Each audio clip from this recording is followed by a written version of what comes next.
Hey YouTube, Ricoknows here. Going to talk to you guys about the Houston Texans 2024 draft class. You guys know the deal. I'm breaking down every single team in the NFL, all their draft picks from the last draft. We just had the 2024 draft. I need to talk about every single player, give you guys my picks, my takes, and what I would have done in certain situations, right? Just so you're clear, if you want to know about all the other teams, I'm going alphabetical by city. I'm doing one video a day. We're now in Houston, but I've already covered a handful of teams. If you want to see them, go to the playlist here on YouTube. Watch them. Help us out. Just keep watching the content. We make lists like this. This is what we do. But we're here on this series, and we're here to talk about the draft picks the Houston Texans made in the 2024 draft. And the first thing I want to tell you guys is I don't like the draft. I think it's terrible, if I'm being real. Last year, I praised them up and down for taking Tank Dell. I told you guys he was my number one wide receiver in the draft. I didn't care about any guy named JSN. I didn't care about anything any scouts were talking about or TV talking heads. I do my own assessments. I do my own evaluations, and I can tell you that I believe in my process and what I'm doing. That being said, there are a ton of Texan fans now all of a sudden. All these young teenagers who jump on the bandwagon and go, yay, CJ Stroud, yeah, I'm a Texan fan. And I just kind of look at them, I'm like, bro, are you from Houston? Do you really rep Houston like that? Just let me know. Do you know Hayward Jeffries? Like, do you know Drew Hill and Warren Moon? Do you remember what it's like to root for a guy named Alonzo Highsmith? Because I know Houston football. I'm telling you that right now. So I'm not saying I'm a fan. I'm just aware of it. I just can't handle the bandwagon fan in the comments telling me Rico doesn't know because they're a CJ Stroud fan. Get a grip, bro. That doesn't mean they got the draft right. So let's go look at their draft picks and see what happened here. Their first pick in the draft was 42nd overall, the 10th pick in the second round. They go and get Kamari Lassiter. Kamari Lassiter playing at a high level at Georgia. I can see the appeal. You just had, if I remember correctly, Cooper DeJean goes off the board. Then a dude named Kool-Aid goes off the board. And now you're taking the third corner in a row, maybe the fourth one, if I remember correct. No, it was third, because I think Melton was still on the board out of Rutgers. Here's what I'm going to say. I don't like Kamari Lassiter for a couple of reasons. Yes, he's 6 feet, 190, kind of prototypical, looks a little sticky. And what I mean by that is he sticks to wide receivers when they're running their routes. He's with them. He's athletic. He's in the right position to make the play, but he doesn't make the play. And I hate corners who don't make the play. I dislike them. I frown upon them. I think there's something to work with there. I hate corners who don't make the play when they're in position to make the play.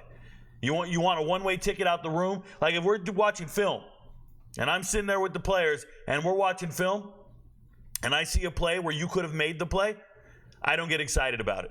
I don't get excited about your potential because that just means you're not there. Potential means you're not it. Potential means you have not met our expectations or your own, hopefully.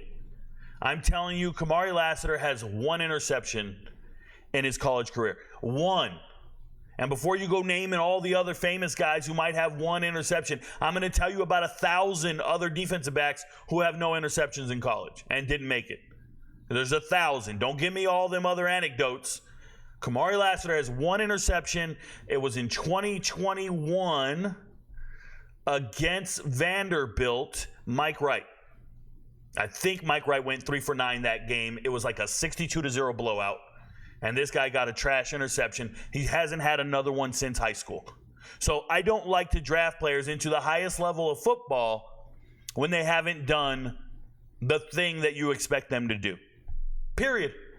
So I don't like the pick. I thought there was other corners that are more productive, that are better, right? Mike Sainistril, am I saying his name right? Mike Sainistril from Michigan, complete baller, still on the board. What are we doing? There were corners available that were still on the board. And you go and take Lassiter because he plays at Georgia, because you evaluated him correctly. I don't think the Houston Texans evaluated any of these players last year. Remember, the NFL is notorious for finding players early on and anointing them and saying, this is the guy. They don't care how they play. Ask Caleb Williams. You can play like shit for 9 games in a row and everyone will ignore it. 7 games in a row, everyone will ignore it. Because they've already decided how good you are before your last year on the field. It happened to JSN, and it happened to a number of these players. I'm looking at Blake Fisher here, missed 10 games last year due to injuries. Never really impressed me much. I watched an offensive tackle getting blown off the ball by college edge rushers. They're resetting the line of scrimmage on him. I'm watching pockets collapse. Go turn on the film. But if you want to turn on the film, you got to go back to 2022 because he only played in 2 games this year. They don't care. They've already identified the guy and said, this is how good he is. They turn in their draft cards early and then pretend to care. They don't care. Why do mock drafts for 2025 already exist? We haven't even finalized their final season, their senior season, or their final college season, but where you can already say, oh, that guy's the greatest ever. That guy's amazing. Really? You go and anoint these guys. It looks like you ignored everything people did last year. I'm not impressed with the Blake Fisher pick in the 2nd round. I'm not. There were other options. Round 3, you go and get a safety, Kalen Bullock. I thought it was a reach. Kalen has played terrible the last 2 years. He's been regressing. Actually, not the last 2 years, because 2 years ago, he had, I think, 4 or 5 interceptions. Guys, all this is up here. But I'm telling you that 2 years ago, he played amazing. Then he played good. And then I don't know what happened. He's been regressing every single year. And you talk about one of the worst defenses in the Power 5 in USC, and the players being in position to make the play and not making it. Yeah, and you go and draft 2 of those guys. You're under the impression you can make them better. Shout out to D'Amico Ryans. Shout out to whoever thinks they're mentoring these young men. But for me, I get it. He's 6'2", 190. I would have drafted somebody else. I'm not there. I'm just not there. Cade Stover, total tweener. I don't know what Cade Stover is outside of special teams. Cade Stover played running back in high school, gets to Ohio State. They move him to defensive line. Imagine that, a running back moving to defensive line, then eventually move him to linebacker, then move him to tight end, and then he comes back for his senior year. I think he's just a tweener. I'm not sure what he is. I'm sure they're going to put him at tight end, and we're going to see him make plays. I'm not too moved by Cade Stover, but another tweener back-to-back, right? 2 rounds later, round 6, Jamal Hill. Jamal Hill playing at Oregon, a defensive back, not fast enough to play defensive back, not athletic enough to play defensive back, doesn't have the agility, doesn't have the acceleration. So they say, well, let him move to linebacker. Now you look like a linebacker with speed. You got coverage skills. Yeah, but he doesn't have the tackling acumen to play linebacker. He's just kind of in between, man. I like guys like this. I want to go to war with guys like this. They're cool. They're just football players. But NFL football players are very refined in their skill set. And drafting back-to-back tweeners really, really bothers me. Then in the 6th round with pick 205, you go and get Jiar Jordan. I love Jiar Jordan. I think he's an amazing running back. I think for whatever reason he ran incredibly slow at the combine. I think it was a 4.5 something. If you watched Louisville at all last year, he was the fastest player on the team. He was going to the house. He's returned kickoffs for touchdowns. He takes screen passes and just the smallest little play and takes it to the house. He's got so much burst. He reaches his top speed, 0 to 60 right now. I love everything about Jiar Jordan. And apparently Isaac Garindo runs a faster 40, which I don't believe. Yes, I saw it. It was a 4.3 something, and everybody wanted him drafted higher. And Garindo went off the board before somebody who started over him. Because Jiar Jordan was the starting running back at Louisville. But his backup got drafted before him. Wild. I'm telling you, the metrics were off. Something was off. That man is fast. He's good. And I thought it was a great pick in the 6th round.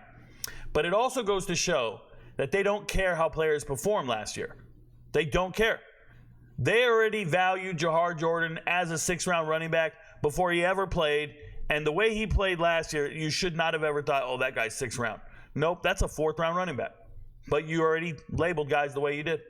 7th round, a bunch of reaches. I'm going to tell you, Solomon Byrd, I hope he makes the team. I don't think he makes the final 53. Marcus Harris, I definitely don't think he makes the final 53. And I know defensive tackles, are hard to come by, but I still don't think he makes the final 53. Then we got Ladarius Henderson. I'm intrigued by this pick. I love everything about it. This is a young man at Arizona State for 3 years, had a horrific injury, missed the last 6 games while at Arizona State back in 2022, jumps in the transfer portal, sitting around. Where's he going to go? He commits to Michigan, but can't go there yet. He had to graduate. So he missed spring football before the season, and Michigan got a ton of transfers. A bunch of transfers from Stanford on the offensive line, right? Transfers coming in from all different places, and Henderson was on the outside looking in initially. I thought Hinton was going to start over him. Then homie shows up, graduates, shows up to Michigan. A little late. No problem. Earns the starting job, plays out of his mind, and earns himself a draft. I don't see the big gap between Ladarius Henderson and Blake Fisher. I personally don't. I'm sure there's going to be one. And the reason there's going to be one is there's a larger financial investment in Blake Fisher because you took him in the second round. Understand what I'm saying? When NFL teams draft guys and invest money in them, they keep them around and they play them. Everybody else is expendable. If you're a 7th round draft pick, they'll just cut you. There's no financial investment in you. It doesn't matter who's better. And I know you guys will give me examples of where it does matter who's better. Look at Brock Purdy.